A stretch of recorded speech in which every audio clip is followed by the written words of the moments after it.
Greetings of viewers all over the world. This is Umthombo Okuphila with Amadoda AnyakazisaUmuzi. As you know, ladies and gentlemen, today asihambi sodwa sihamba nompostoli uJT nabafethu uSibuda. Bafethu ne right? Si right mabunda mfethu sibingelele yonke South Africa. This is Amadoda AnyakazisaUmuzi Well of Life podcast. Yeah, ngibingelele nje la khona le video finyelela khona sithi nje bafethu lana niyazi siyanaba. Siyajula nje mabunda. Siyajula. Apostle. No, kidumedisha batho ka moka and all over the world. Yes. Viewers of Well Podcast, man. Thank you for having me. Yes. Ladies and gentlemen, remember, a podcast here, it's all about ukuphilisa. Siyakhana. Our intention is not to destroy, and we must put a disclaimer that whatsoever that we say here or that will be said here, it's our opinion. It's not the final blueprint. So siyacela bafethu, your feedback on how we can improve and grow this thing would be really appreciated. And don't forget to subscribe on Tulas MTV and also on our YouTube channel apha, just say Amadoda AnyakazisaUmuzi and subscribe, like and share. Ningakhohlwa bafethu, siyanthanda. Bafethu, there is something engifisa ngathi singakhuluma ngayo namhlanje, and into engifisa ngathi singakhuluma ngayo ngathi singaqala eBhayibhelini. Yabona, because of obviously bazalwane singabantu abakholwayo. There is a scripture that I'd like us to read, the book of 1 Kings chapter 19. It says, verse 5. Let's start it from verse 4. It says, while he himself went a day's journey into the desert, he came to a broom tree, sat down under it, and prayed that he might die. I had enough, Lord, he said. Take my life. I'm no better than my ancestors. Let me repeat it. While he himself, or let me just read it from verse 3 so that people, they can have the context of it. Elijah was afraid and ran for his life. When he came to Beersheba in Judea, he left his servant there. While he himself went a day's journey into the desert, he came to a broom tree and sat down under it and prayed that he might die. I've had enough, Lord, he said, take my life. I'm no better than my ancestors. Now, into bengifisa ngathi siyokhuluma ngayo namhlanje bafethu, it's the importance of healing. And also healing in all aspects of life. Remember, kunabantu abalimele kuma relationship. Kunabantu abalimele kuma families. Kunabantu abalimele inkonzweni. So I want us to cover indaba ye healing in all aspects of life, not only in terms of our relationship, not only in terms of family matters, but in all ways. Kunabantu abahethe mabandleni, kunabantu abahethe endaweni ehlukahlukene. Let me first ngiqale ku Sibuda mfethu. What's your take on indaba ye healing? What is healing mfethu? Mabunda angibeke so. Yes. Khona sizoyi understanda kahle lento. Yes. Uma ulimala, ulinyazwa yinto sukubhekana nayo. Manje ukubaleka kokuphola. Uphola ukubaleka kwakho ukuthi uthi uNkulunkulu mangabe arelease into eyisibusiso. Ungalwi nayo ngenxa ye experience yayizolo. Ngiyakuzwa Sibuda. Ngoba uma ngabe ungapholanga uzolwa nento ekose ngayakusiza. Sure. For example, angisho nithi siyajula. For example, uNkulunkulu akulethele indoda engusiphamandla eyisibusiso kanti wena ugilwe usizwe. Now ubukusiphamandla ngemehlo kaSizwe. Ngiyakuzwa. Lona olethwe uNkulunkulu empilweni yakho ezokushada. Ngiyakuzwa. Now uma ngabe ungapholanga uzombulala futhi uzomdestroy. Sure. For example, even nasekhaya kube khona umuntu owamsiza ngemali yakhe ethize, mhlawumbe usiza ubhuti wakho.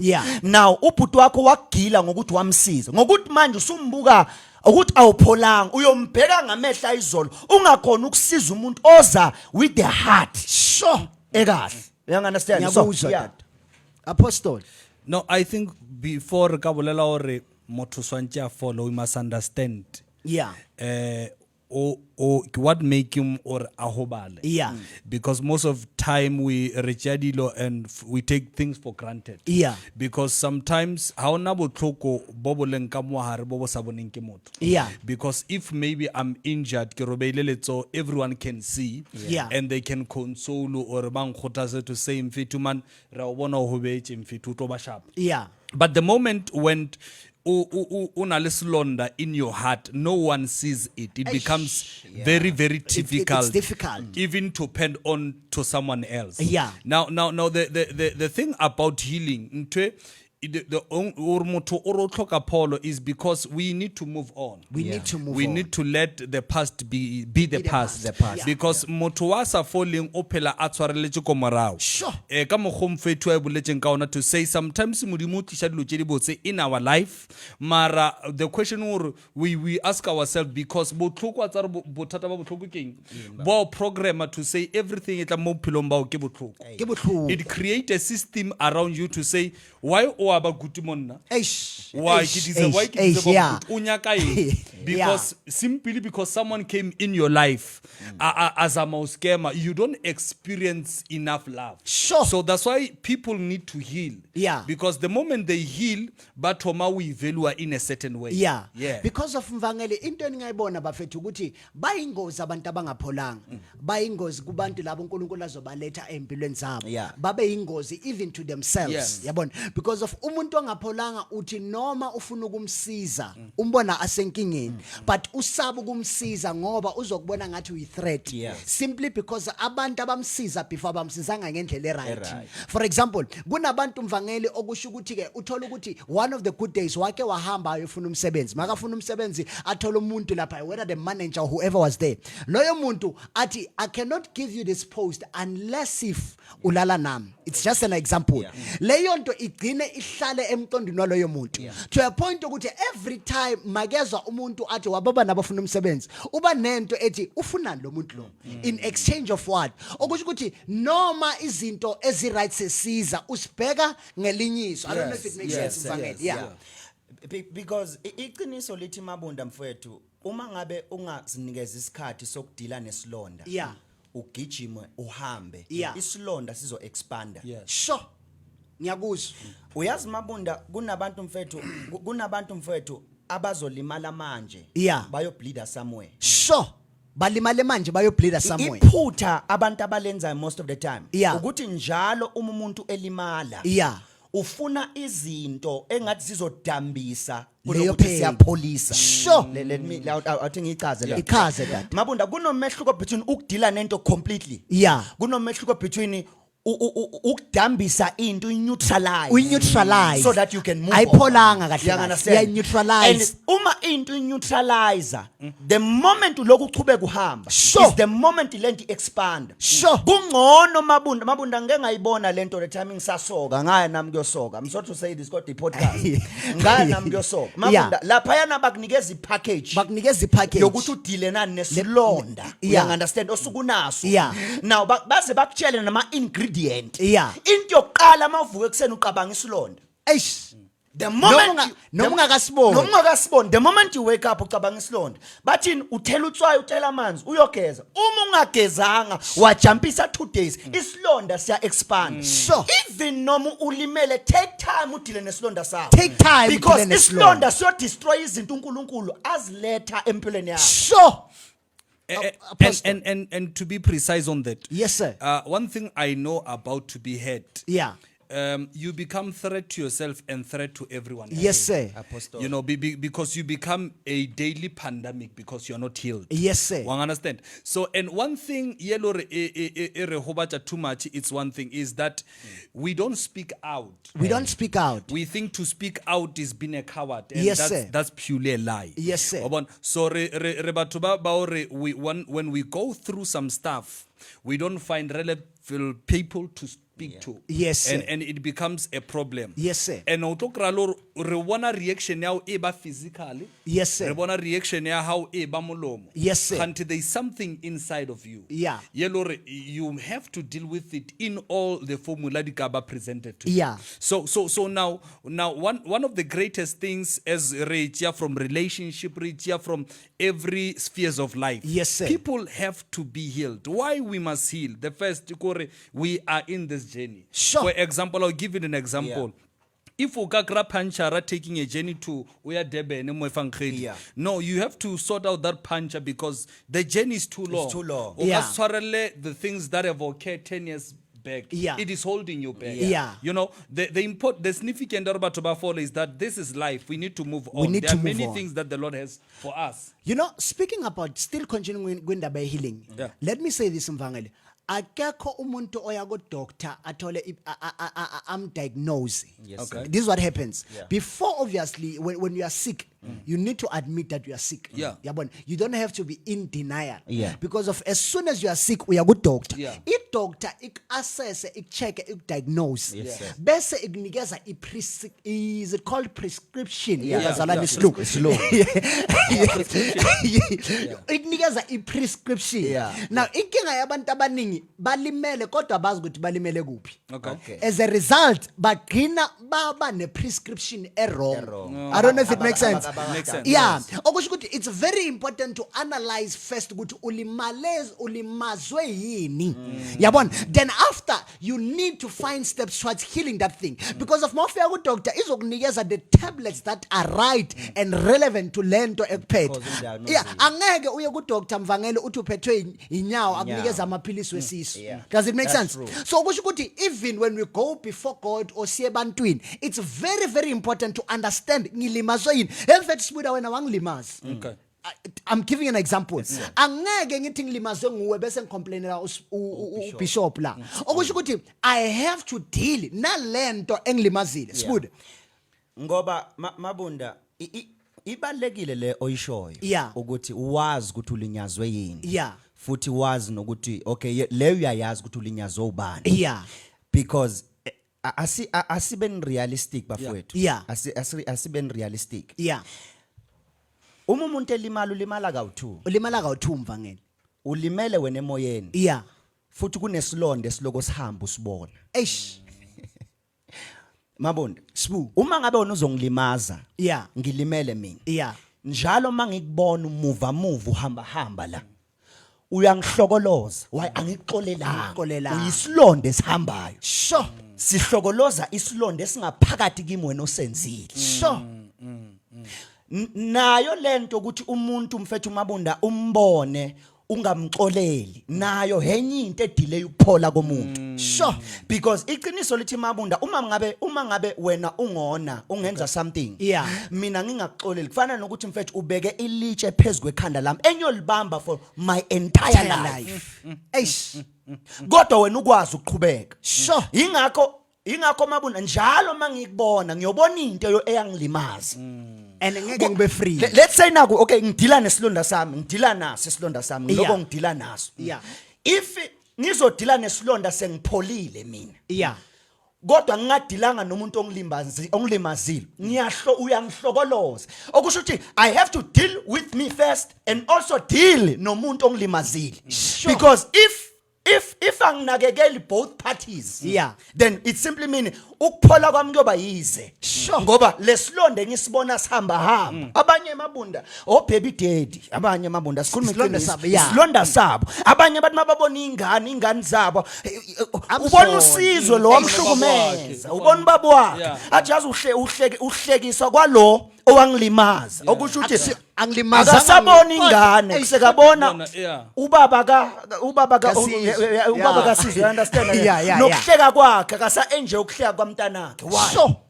Nengane akasayikhulisi ngendlela efanele ngoba kunezinto ezithigara leyani, uyabona? That's why abanye baze bathi uzufana nobaba wakho ashanganeni. Isign ukuthi azathi ufana nobaba wakho akahilanga. And kunezinto azozenza enganeni kodwa bafethu athi uphanisha ubaba kodwa bafethu anyakuzo. Now ibalekile into yokuphola ngoba uNkulunkulu yokunikeza ingane. Yeah. uNkulunkulu makunikeza ingane uthi ikhulise Uthi khulise. kodwa uma wena ungamxolelanga lo muntu enenze naye ingane anisebenzisile uNkulunkulu nenze ingane naye Yeah. le ngane uyoyibulala kunokuthi ngawe uyayikhulisa Sure. Apostle. Yeah, not to add on what he's saying, because sometimes a rohobachi ke batho only. Yeah. Sometimes rohobachi like the situation. Yeah. So the question it will be sometimes I'm grieving over someone that I truly love. Yeah. So it becomes a thing, or how should I deal with that? Because Yeah. now I see it's not the aspect of people around us, but are things, Situations, things that we've been you know, through. and sometimes rohobachi the expectation. Eish. I expect too much on Mango to say whenever I'm going through He has to something, be here. he has to show up. And all of a sudden he does not show up. Eish. I get disappointed. Do you understand? Yeah. So now to be precise, I'm still on to like Yebuleching earlier to say this is life. This is life. You We need just to. we just have to let it go, even though it's not an easy process. But we just have to do that. Now because what's up bophelo bothata kore ho ka move on. Yeah. O hobechi o hobatsa o molweni. Eish. Amen. Yeah, you know, because umuvile on O ma lemetse. o hobechi. Now or o fole swantse be monster ela o sa irateng ka motho o mongwe. Sure. Let me be practical. So I found myself, because most example in shapo ke the relationship. Yeah. Motho itseng uncheated or something like that. Yeah. Yes, sir. Now I get a genuine guy, one rata, he does everything for me, really what's a picture. Yeah. But for the fact that I'm still healing, swantse ke revenge checker o alung hona current. Yeah. So it becomes a problematic thing, because as far as life moves, Yes, sir. we need to forgive, we need to let go. Hey. Lona refole genuinely so. Yo. Sinkumbuza bafethu, it's still Well of Life podcast with Amadoda AnyakazisaUmuzi. Our guest today, it's Apostle JT. Yes. Remember to subscribe, like, and do whatsoever that is important, that is needed. Sisaqhubeka ngendaba yokuphola. Ngoba kunabantu abalimazwe ngama-families wabo. Yeah. Sometimes ulimazwe umzali wakho ongakukhulisanga. Then out of a sudden, uyaphumelela mfethu, unemali, out of the blue, umuntu uyafika uyakuclaim. Manje ngiyanyakazisa-ke manje. Yeah. So uyavela wena, uzongitshela ukuthi time lami wena. Uyavela, uzongitshela ukuthi already lapha. Kunabantu mvangele abalimazwe ngabazali. Udila kanjani nomzali ongaboni ifuture kwakho? Kodwa athande, let's say bafethu C3 ne, we share the same mother, but I'm the one opushayo emndenini. But umama netime abafuna uko acknowledge ama efforts wami. Instead ukuthi bang acknowledge ama efforts wami, ba acknowledge wena. Ngenxa yokuthi bathanda wena. Everything that I do, it's never right before umzali wami. Yabona? I wish you understand ukuthi ngidila kanjani naleso simo. I mean mfethu ngiyaspana, ever since ngiyaspana uBishop la uthenga amatshwala akayinakile indaba yasala ekhaya. Mina ngiyaspana ke ngiyazama ke ngiyahereza lapha ngifaka at least lapha boma pende nyana ngifaka boma furniture, but still umzali wami akafuni uku acknowledge the good that I do, but always credit yandlula from me iya one of my brothers. Yeah. How do you deal with that? Asiqale ngale kumvangeli ibuye so. Okay, Mabunda, kunabantu ezizalwa nabo. Yeah. Sizalwe sonke. Yeah. Kodwa mawukhethe uNkulunkulu, Yeah. into zethu angeke ifane futhi angeke sitreatwe ngendlela efanayo. Yeah. Yeah. Singazala siba u5 kumama wodwa nobaba oyedwa. Yeah. Kodwa mawukhethe uNkulunkulu, ama signs siyokubona ngezinto ezinegative ezenzeka kuwe kubazali bakho. Sure. Hayi ngoba ukuthi siya spiritualize. Yeah. Asi spiritualize that. Yeah. But that's the reality. That's the reality. Ukukhethwa uNkulunkulu kuyabiza. Kuyabiza. Because the moment uNkulunkulu ekhetha, Sbu. okusho ukuthi because kunenye inceke yashumayela yathi uma ubona isandla sika Sathane, yazi nesandla sika Thixo sizokuthinta. Ngoba kuyabiza ukuthi uma ngabe iso likaNkulunkulu liphezulu kwakho. Yeah. Ngoba kusho leyo nto ukuthi ukhethiwe futhi uNkulunkulu uhamba nawe. Yeah. uJoseph eBhayibhelini lento iyenzakalile. Yenzakalile. Uzalwe nabo. Uzalwe nabo. Kodwa abobhuti bakhe bamzonda. Why bemzonda? Uzondelwana. Ngoba kunesandla sikaNkulunkulu phezulu yakhe impilo. Smooth. I'm sorry to we officialize lento isilungu podcast. I'm sorry Mabunda ukulento kuyiletha ukuthi bafethu isandla sikaNkulunkulu siletha impukane. angiyibeke kanjalo ayiphinde mvangela isandla sikaNkuluNkulu siletha izimpi zaso Come on. because mabona angeke uhambe noNkulunkulu udla amanandos nama-fork and knife kube right kube yonke into Sure. there has to be something eyenzakala phezulu yakhe impilo uyanganasiyana mabona Yeah. nami I've got my own journey whereby kunezinto efamily nasekhaya ezazenzeka I understand now where I am ukuthi Nkosi lezi zinto zazenzeka kanje Sure. yingenxa ukuthi isandla sakho sasiphezulu kwami sure singazalwa sonke mara angeke sikhethwe ngendlela efanayo ngiyakuzwa Now I will say, Bibele, all things work together for good. All For them- things work all together Things, all things, the bad, the good, all things work together for good for them that love the Lord. Now, butata game prophet. Bothata ke The problem is that we have too renal expectation. too much We expectation seek validation to others. eish So the problem ko re heta ke ntho e re ka e avoid. yeah Ona lo mong kile a bolela mantsore having too expectation is self-suicidal. having too much self expectation it's self suicidal Having too expectation is self-suicidal. yes sir Kuja thapo e henga because we expect someone to tell you look good, you sound good, you are making it in life.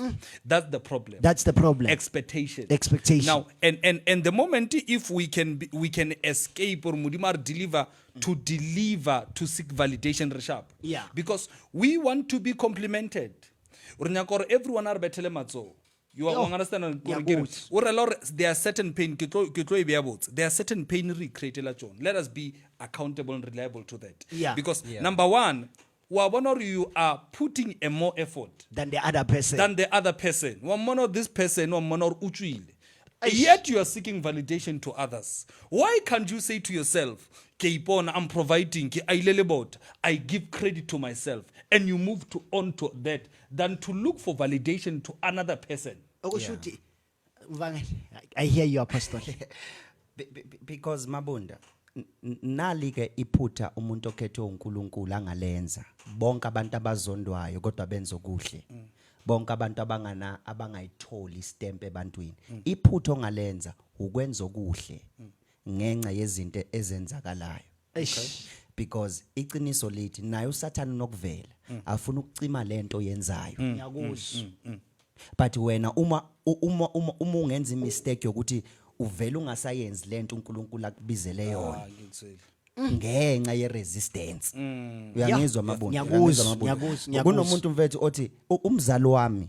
akangikhulisanga yeah ekhaya ngitreatwa kahle yeah bonke baye kuma varsities yeah emabunda uNkulunkulu uyayimela into yakhe iyayimela into yakhe mfethu bangasifanda sonke sizalwa sonke basifande kodwa mase kose kuyofunda wena abazali babamba imali ngenxa yokuthi uwenze sina sino bishop thina bishop okay siphumelele sifunde senzeni sisebenze thothi wena njengoba abazali bebavalile uNkulunkulu ayifanda into yakho uphumelela ungidlula thina kube yithini esiyobhawa kuwe kodwa abazali babe bakufundisile sure uyanganasena mina kwathi angithi nje mntana sekhaya once ungabamba iscope sikaNkulunkulu because esikolweni mabunda kunalento okuthiwa iscope bese bakhona lento ekuthiwa itest okusho ukuthi iscope icishe ibe ngumfanekiso wetest ozoyibhala uNkulunkulu nje ma ungabamba nje iscope nje sikaNkulunkulu sokuthi mntanami kuzolunga mntanami khona into engenzeka khona into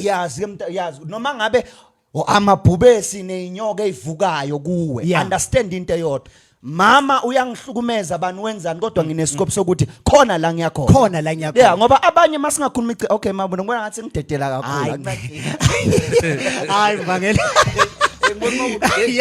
nokuthi khona something engishisayo yabona bengingafuni ukuthi ngibalekele because of I can say there's a situation in the Bible that I have noticed that it does not only happen in the Bible, it happens in real life. Uma sithatha ilife yaka David David was the chosen one in the family and he was the one that was to rescue the family and also the nation yet he was the one that was hated kakhulu ubona nangokulusiswa nje amncane ilife yakhe ayizanga yabamnandi although bekungiyena lo bizileyo ukuthi azosiza abafobabo and take them to the next level and to the next realm. Yes, sir. Because of also check indaba kaJoseph. Naye. uJoseph naye he was the one that was to save the nation and also his family.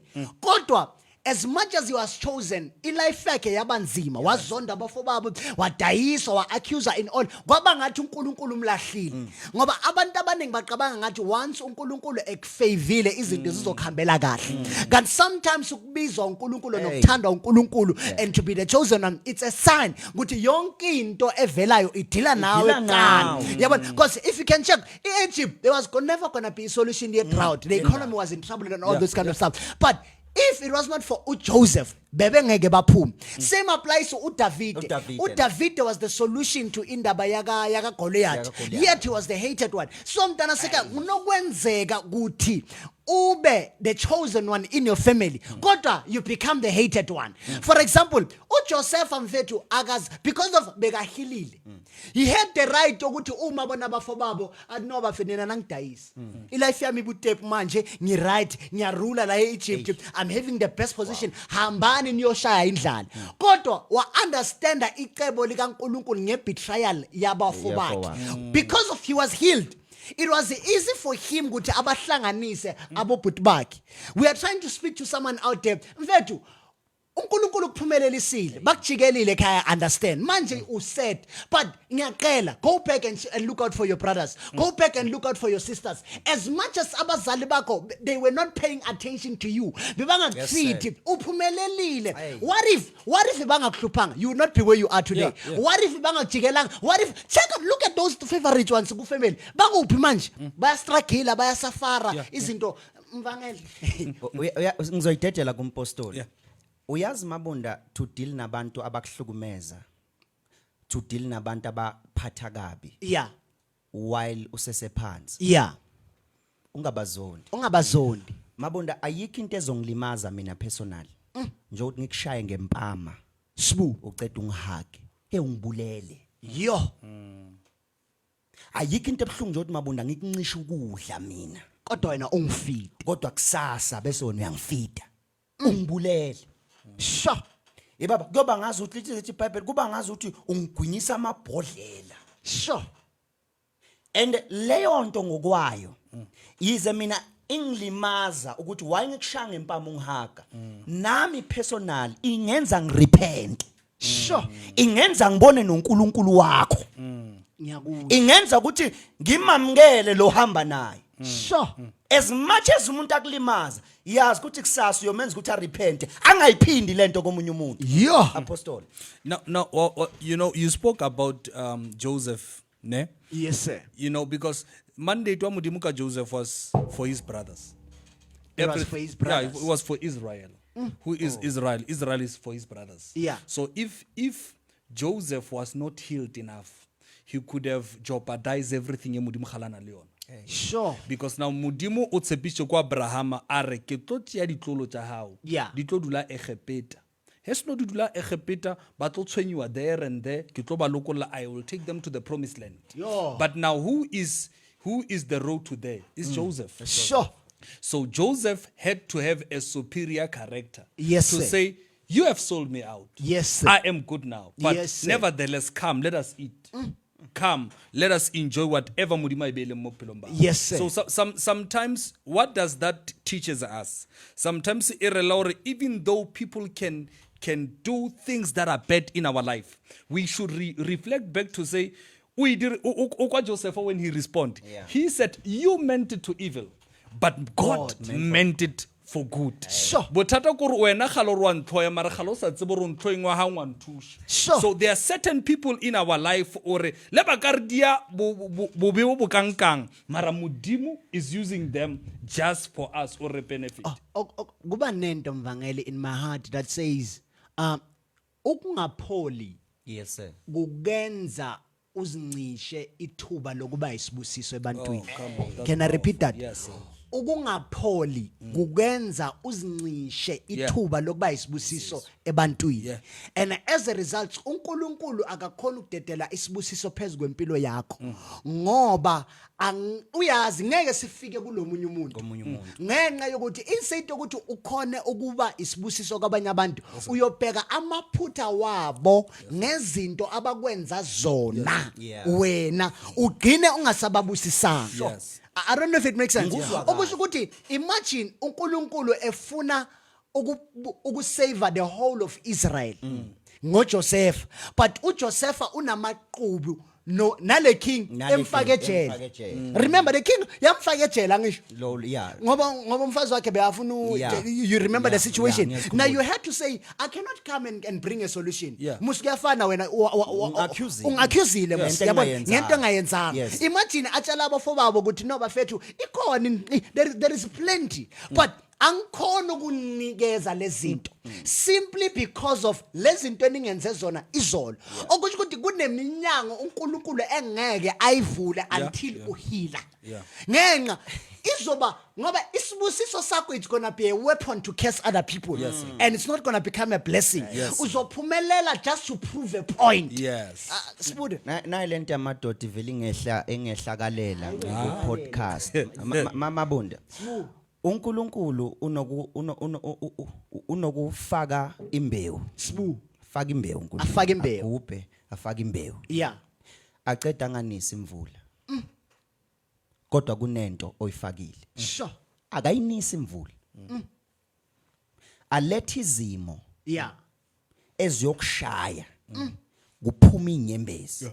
Bamba amabonde inyembezi amanzi. Anotswaye. The moment iziloko zehla inyembezi kunisekela lento eyimbewu. Sure.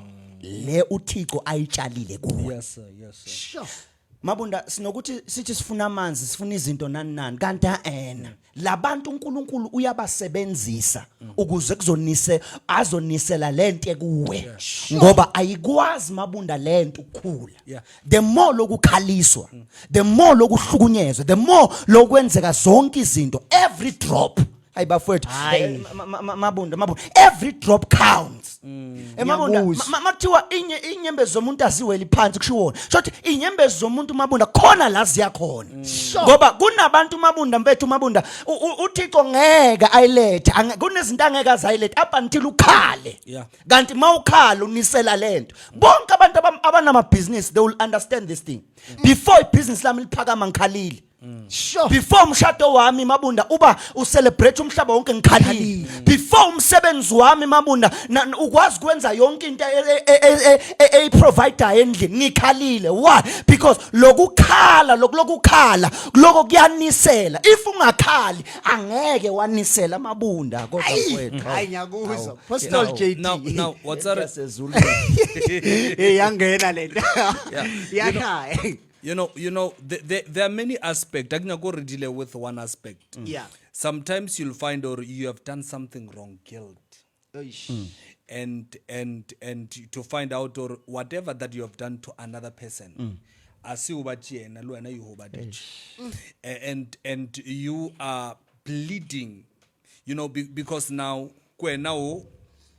you are unable to move forward because moto ahubeching kwena and ohubaching. So how do you?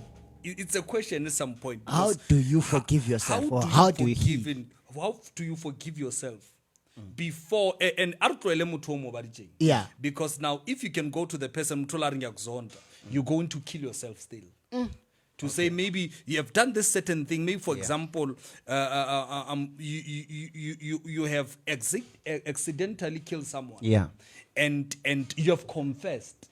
Maybe the Lord took its course and you came back. You are looking for a second chance to communicate. And still you are rejected. How do you deal with that guilt? Sure. Okay. You know, Mvangeli, there is a preaching that Mvangeli wake waisho. Let me put it this way. Uthi umvangeli inja ingalimala uma ilwa nezinye izinja. kodwa uma ifika endlini ingena phansi kwemoto bese ikhotha amanqeba. ayina kumnikazi. Does it make sense? Okusho ukuthi kunezinye zezinto I understand I was the one fighting, I was out there. But there comes a time whereby I just need ukuthi ngiye emfihlakwane ngizikhothe amanqeba. La uyabona umuntu ozicolele aka affectwa yinto eshiwo ngomunye umuntu. Yeah. Ngenxa the reason umuntu asho something ngilimala it's because of mina angazicoleli. For example mvangeli, if I did something aqoshwa emsebenzini ngenxa yento engiyenzile, uma uzongikhumbuza ngalento engayenza ungenza ngizishaya and angeke ngithola ama solution. But once I myself I admit I'm fethu ngiphetile, it's a way yokuzikhotha amanqeba. Yes, ngiphetile, but what's the solution kulento ngiphetile? Athenga uqala amabhizinisi ngeke ngisawuthola umsebenzi. Fine, let me go and start something. Why? It's like me ngibelenja ethi I did make the mistakes. The marriage ishayekile. It's my fault. Yeah. It's my fault ukuthi ingane zami zikude nami. It's my fault ukuthi umyeni wami ungishile. It's my fault. Ngishayekile, ngiphetile. I understand. I don't need someone else to remind me of lento ngiyenzele. Ngiyayazi. Okay. Then ngizikhotha amanqeba ngokuadmita lento engiyenzile and I forgive myself. Because if I don't forgive myself, I'll kill myself. Yes, sir. Bantu ababhaya bazibulala, it's simply because they failed to forgive themselves ngezinto abazenza unintentionally and intentionally. Mvangeli ngathi uyasha mnganami lapho. Mabunda, uyazi mfethu into elimaza abantu abaningi Yeah. yini okay, inja ayizilumi Yeah. kodwa ilunywa ezinye izinja. Ikhotha amaskazi engazenzanga yona. Sure.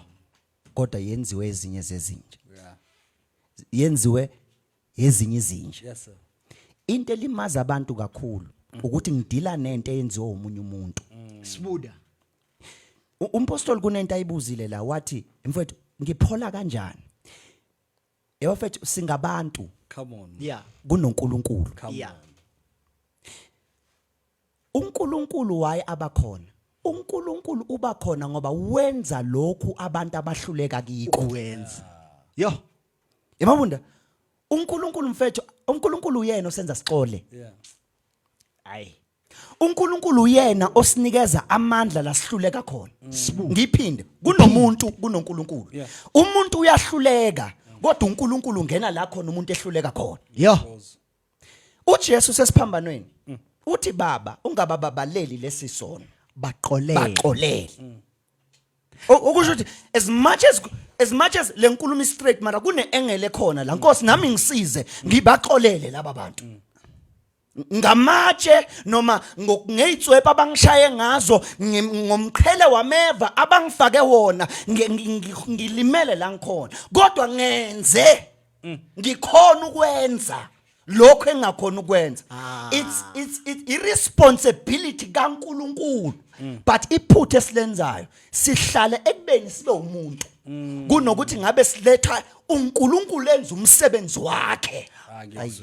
Okusho ukuthi ke the best candidate yokulungisa imoto, it's the maker of the car. I don't know if it makes sense. Yabona mvangeli imoto yakho izohlala phezulu kwamatshe uma uthi uthenge kwa Mercedes or kwa Porsche. Let me put it kwa Porsche. Uthenga imoto kwa Porsche bese uyothemba umkhizi. Uyothemba umkhizi ukuthi azokulungisela imoto yakho. Kanti no, iPorsche idinga kwa Porsche.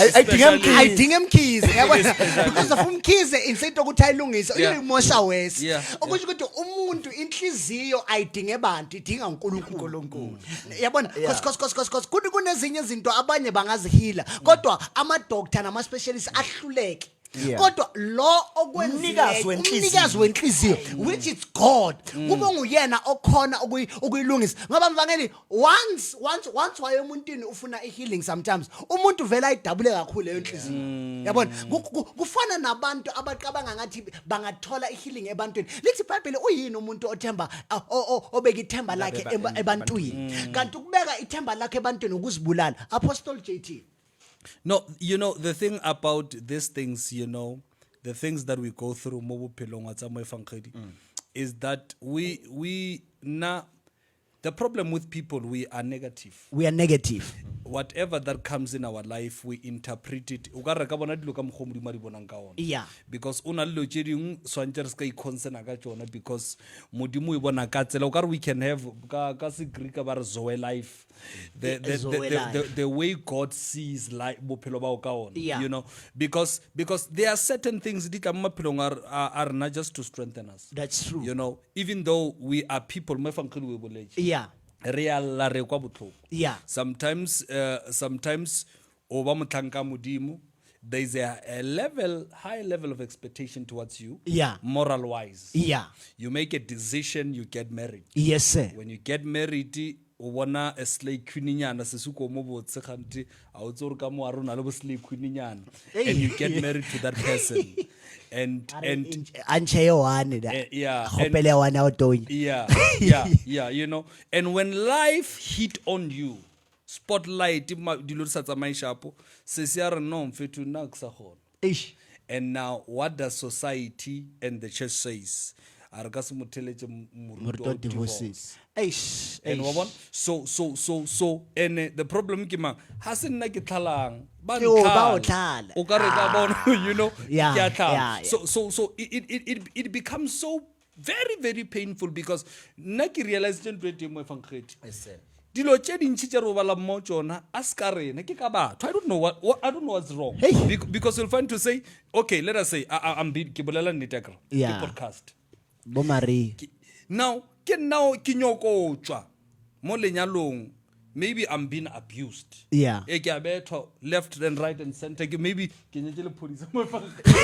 Bano keeping ganon. Bana lo mthetsa sethunya ba thuntshetse modimo. Yeah. And then now I had to re ka baka la hore the society e tla reng ke gcina ke khwela mo lenyalong le lore nke le khale ke tswile because I've realized lo tse dintsi ke re di re kushang botlhoko. It's none of us. It's not of us. Ke ka baka la hore mamang o tla reng ape ke kopantshe di family tse pedi what. So one thing una le ntong ke a quote Bishop Makamo ke la bolela he motho a ka ba delivered ko bathong o tlo phela botse. Phela botse. Uyazi mabunda to add kulento umpostoli ayishoyo. Yabona abantu if banga understand into eyodwa, uNkulunkulu nendaba nepeace yakho more than anything. Amafangkheli. Sbu. Kunabantu abahlele emthethweni kodwa ukuthula banakho. Kodwa basemthethweni. Kodwa basemthethweni. Yo. You know, uJesu is a king of is a prince of peace. Yeah. Prince of Uyinkosi yokuthula. uyinkosi yokuthula. uNkulunkulu emabonda mina futhi ngiunderstand kangcono njoba ngihamba naye uNkulunkulu. Kunezinto uNkulunkulu mfethu ngathi kunezinto. uNkulunkulu kimi noma ngithiwa kune message afuna ukuyideliver kimi, mangekho right akakwazi ukudeliver. Yeah. Because when you're not. Ingakho mina mabunda, ingakho nje mabunda ngizoyikhuluma lento ku podcast ikhululekele noThulasi uzongixolela naye. Mabunda, mina ngizoyikhuluma lento ihlaza injalo. Uyangizwa because akukho la ngizayikhuluma khona kodwa ngizayikhuluma la. Emabunda, uyazi why inceke ningizi divorce? Yeah. uSathane ulwa nomthombo kaNkuluNkulu ukuthi angakwazi ukurelease izinto zakhe encekweni. Ngoba azikahle ngathi bantu besifazane nabamfundisi bangayiunderstand lento. Mawudata inceke noma uthandana nenceke ushade nenceke, it's not just a normal person. Yes sir. Leyo nceke wena ube wokugcina ukuthi unga add stress kulo muntu ngoba umuntu kaThixo loyo uphethe impilo zabantu. When at the moment wenza lezi zinto ozenzayo uvala inhliziyo yakhe ublocka uNkulunkulu ukuthi angakwazi ukudeliver. Yazi ukuthi kunama truck kune traffic yama truck aka Pick n Pay naka Shoprite kunemibhido ayibafethu kodwa ngiyazwakala nama tin fish nempuphu nayo yonke lento inkosi ifike ebantwini wena uyavala ngoba as much as sidubula inceke kaNkulunkulu but let's go above. Kwangathi inceko ngathi lento inceko zikaNkulunkulu ziyafana nepilot. Awuzwe. I believe ukuthi ipilot ayingene endizeni ingaka assesswa ukuthi I right mentally yabona and emotionally because of I pilot ayifani nomkhize yabona angangena etaxini nje ayishabe itaxi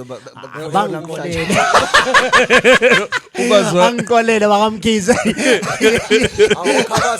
ukhabazela yabona so what happens is I pilot it's very important ukuze ingene mentally stable right ngoba ithwele abantu in case it's like uma indiza iphezulu it's not about him but it's about the passengers one mistake nations are gonna suffer okusho ukuthi kuneyinceku ngenxa yokulimala kwazo kwalimala izizwe emntwini oyi1 wena uqabanga ngathi ulimale umuntu kanti ulimaze izizwe ukuthi sometimes we need to get to your point whereby siyabazwela laba follow and ayikho into ebhlungu mvangeli inceku zilimazwa ngabantu ezibalidayo angeke uzo unceku ilimazwa umuntu ongaphandle kodwa it's the very same people abasizile abahelp abasiza abanye benu nibiza inceku lazy kodwa uma kunomncwabe ekhaya you want the same man of God to come to your family offerishe ama services wakhe ukuthi sometimes nezinceko bafethu sicela nizweleni zihamba ezintweni ezinzima before I bring it back to you I want to say this or khuluma nqa then I'll bring my question mina ngine point elingishisayo likhiphi it's 2 seconds likhiphi ungalimosheli iplate elike lakufida beka ay ngalimoshela iplate ngathi sesingayivala you know because now I really want to elaborate on this you know number 1 because libolla ka batlanga ba modimo this Bible there's nothing new under the sun. There's nothing new. You know, if you can look at Moses, how frustrated he was to Israel. He was frustrated. And he was do you know frustrated kaona? He was supposed to be the prophet, the first person to enter in Canaan. But he couldn't because of the frustration. My Israel, those people those people were so tormented. You know, exactly. And after then, bamupucha di anyanesi lile tswai but still they were still complaining. So now what does that tells us to early batlanga ba modimo? We need to be prepared. And batubaso. Because most of the time, and I'll still go to expectation. Understand? So because most of the time, Moshe was supposed to make it on the promised land. Frustrated ke batho instead or abolele le leswika a tsia le para a beta leswika metsi a tswile ba thabela metsi ana a ba tsebore ke dikula Moshe. So in another words, sometimes we need to prioritize ourselves, especially the ministers. As I say, we vocationing o ka re kreke o lapishiche o bitse mangoro ntshallele kreke I need to refresh. I need a break from the ministry. Because most of the time we sacrifice in an expense of our peace. We sacrifice in an expense of our life. How many? One of the greatest men of God, powerful men of God in Africa. Wako Nigeria, bareki Benson Hoda, something like Benson that. Benson at the house. What's about that guy? What have you achieved? Unali University High. You have changed a lot of things. Uko Nigeria. What's our like? Stress.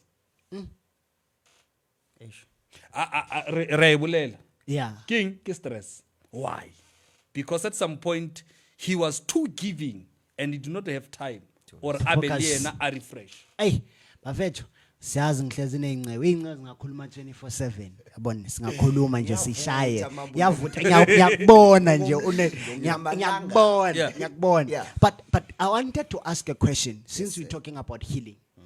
Iziphi izinto as inceku or sbu personally nawe Apostle JT oake wadibana nazo zakulimaza waqina uphola kizo sesiyoyivala? I want to know yini into mvangeli in your journey with God, in your journey with God, in your journey with life le eyakwenza ane kuze ushayeke, but at the end of the day waphola kiyo in your journey with God or in life in general, and waphola kanjani into akulimaza kodwa waphola kiyo. Akayithatha umpostoli. Mpostoli Oh, hey. any unless if Hey. ngama alien nina ngikazwe nalimali. No, Ikhona, even if it's not relationship. No, But when but apostle there I'm was s- something but I'm extremely saying, personal. But I'm saying it. I want to get say, Nah, yeah. Okay, qhubeka. Not do you know what happened? Ne? Yeah. Prophet, everything was going right in my life, and I was still young, and I'm a minister of the gospel, and expectation said to me, bro, you need to get married. Yo. You know? At what age was that? Oh, 23 or 22, somewhere like that. Then you felt like, let me get married. Let me get married. Yeah. And in I fact, remember. I remember. everything was pushing, bro. Ministry-wise, everything was, you understand? And I made that decision.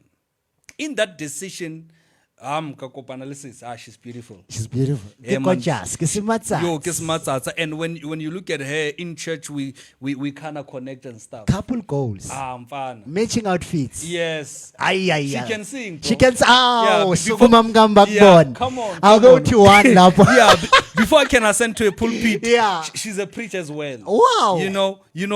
Even though he cannot sing, but he can motivate the church to say the anointed man of God is about to dish up come. the Yeah. heart of God. Futhi bayingozi. My lapho. goals lapho. And Neilimi Mkotra is there, is anointed. She's Khuluma ngelimi anointed. zaseChina. And bro, Mfethu, I engaged her. I engaged at the age of 22. 22. Okay. Bro, after engaging her, Mfethu, we went through a certain series of life. In our engagement, that's why people that were supposed to support us, there were no more. We were two. Yo. In a way, when we were two, ntho ya rena ya zama ho pusha ya Mfethu ya sebereke. In a way, Mfethu ka gcina ke wagcina re separate. It is more like a tested ya divorce because I had already concluded. Sure. In a way, it affected my ministry life, my prayer life, it affected almost everything. So, and after it affected that thing, at some point, I was kahobala ukare for 3 years, bro. I think 2022, that's when I kicked back, confidence-wise. How should young Khobacha, but through the grace of the Lord, I was healed. Yeah. In a way, mara what guys.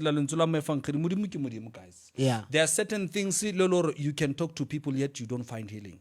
But I reflect back in a way, even though I was going through that series of pain, because Ushap.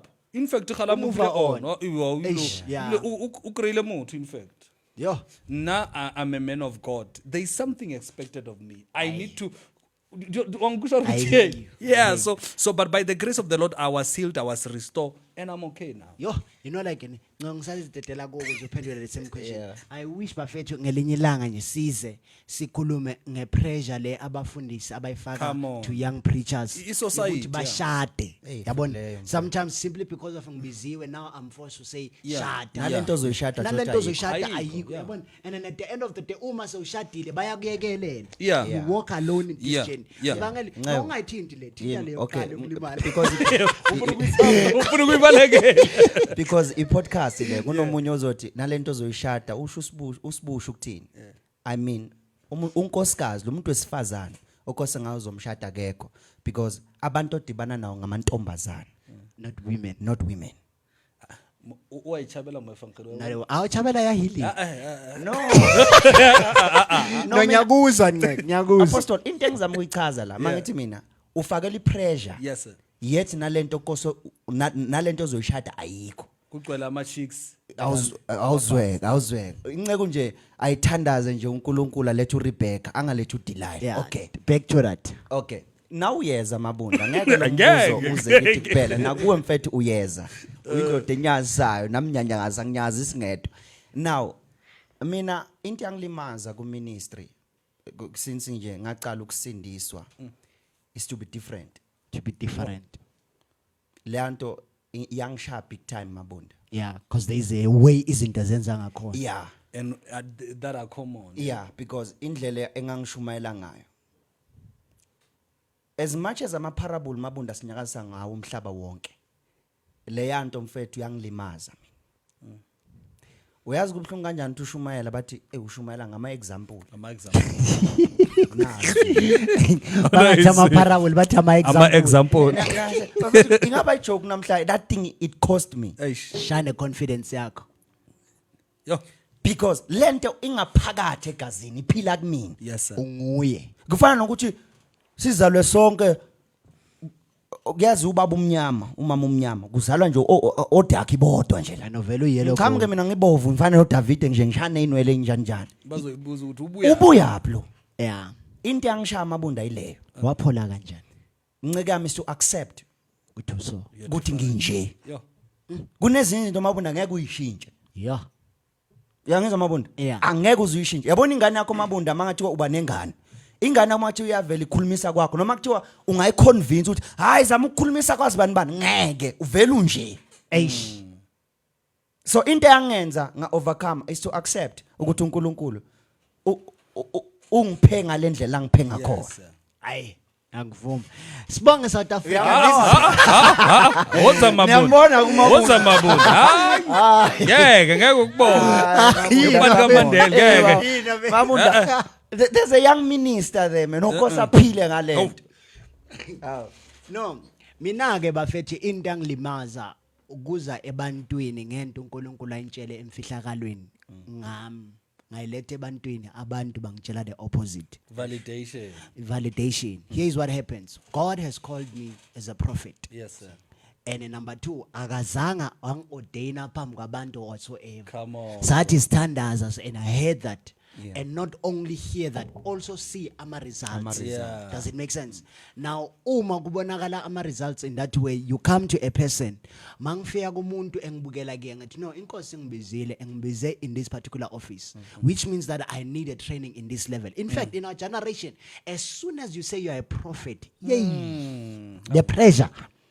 the pressure simply because of the office of the prophet it's been corrupted and all this kind of stuff so it's no longer even easy to come out and say that mara ncikam the moment nje uthi you are a prophet give me hayi ukuvuka esinye scam nasi no besides scam ngiexpect kuzo prophetwa iID number ngiexpect ukuthi inqeke that's wrong ngiexpect ukuthi inqeke izokwenza 1 2 and 3 and that nemoto pressure ahamba ngayo kanti it's not like Nemoto that ahamba ngayo.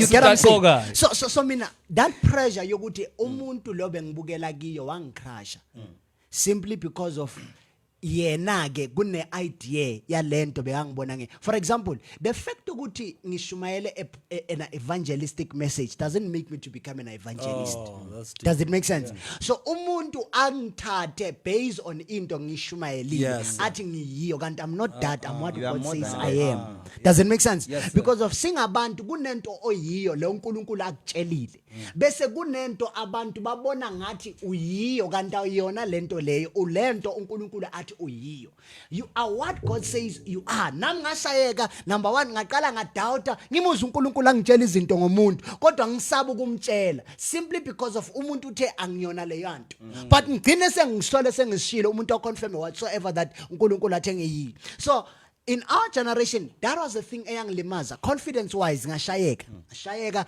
ngangasabi no confidence I didn't even have confidence yokushumayela and do all those kind of stuff simply because of umuntu oyi1 wangitshela ukuthi you are not lento oqabanga ngathi so into yangilimaza bafethu remember it's Well of Life podcast with Amadoda AnyakazisaUmuzi siyabonga please don't forget to subscribe like and do whatsoever before sihamba bafethu apostle bakuthola kuphi abantu kuma socials are you there and are you available for ama invites and all this kind of stuff mina ngiyatholakala lapha eFacebook TikTok Instagram ku YouTube ku Twitter angakatholakala apostoli seyintweni mvangele tholakala kuphi mfethu bafethu nje Amadoda AnyakazisaUmuzi mabunda Amadoda AnyakazisaUmuzi ku TikTok usibusiso wakamango. Yeah, bafowethu nje iWell of Life podcast le with Amadoda AnyakazisaUmuzi. And thank you so much. And mabonda mfowethu, we've got a family ku YouTube. We've got a Please family. bafowethu, let us push ni invite abantu nje ni share le podcast.